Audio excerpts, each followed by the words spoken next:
తీరా నేను 9 గంటల కిందికి దిగొచ్చి పోదామనుకునే లోపలనే వచ్చి మీరు పోయే కాదు, నీకు లాండ్ ఆర్డర్ ప్రాబ్లం ఉంది, నీకు ప్రాణహాని ఉంది, అందువల్ల నువ్వు పోయే కాదు అంటా. ఎవరి వల్ల నాకు ప్రాబ్లం ఉందనేది చెప్తే అది చెప్పలేకున్నారు ఆఫీసర్.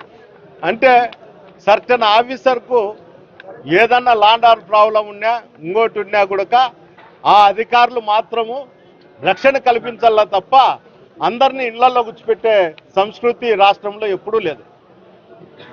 చంద్రబాబు నాయుడు ప్రభుత్వం వచ్చిన తర్వాత అధికారులు వాళ్ళ ఉనికి కోసమో లేకపోతే ఇక్కడ ఉన్నటువంటి ఎమ్మెల్యేనో లేకపోతే మున్సిపల్ చైర్మన్ మెప్పు కోసమో నన్ను ఇక్కడ కూర్చోపెట్టడం జరుగుతుంది.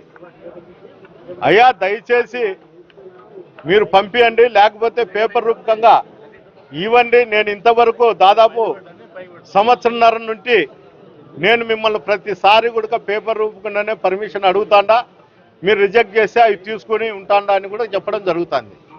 ఇప్పుడు కూడా నేను పేపర్ రూపకంగా వాళ్ళు ఇస్తే నేను దీన్ని ఉపసంహరించుకుంటా తప్ప ఎట్టి పరిస్థితుల్లో నేను పోయేదానికి నేను ప్రయత్నం చేస్తానే ఉంటా.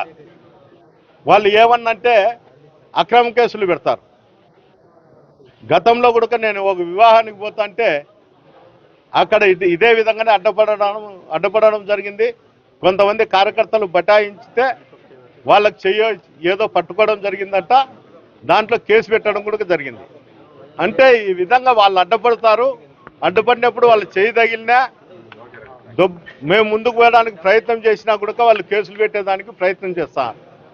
ఇవన్నీ వాళ్ళకు వచ్చిన ఆలోచనలు కాదు, అధికారులకు వచ్చిన ఆలోచన కాదు, చైర్మన్ ఎమ్మెల్యే చేస్తున్న ఆలోచనలే వీళ్ళు దాన్ని పరిగణనలోకి తీసుకొని ఇక్కడ పనిచేస్తారు.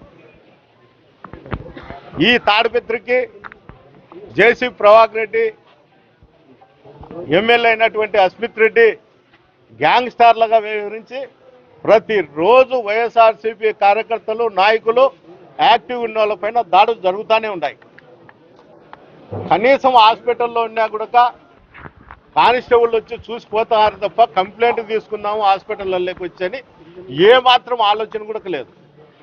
పోయాల వాళ్ళు దెబ్బలు తగిలి స్టేషన్కు పోతే కౌంటర్ కేసులు పెడతారు.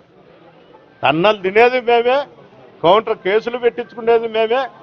ఈరోజు వైఎస్ఆర్సీపీ కార్యకర్తలు తిరగాలంటేనే చాలా ఇబ్బందికరమైన పరిస్థితి తాడిపత్రిలో కొనసాగుతుంది.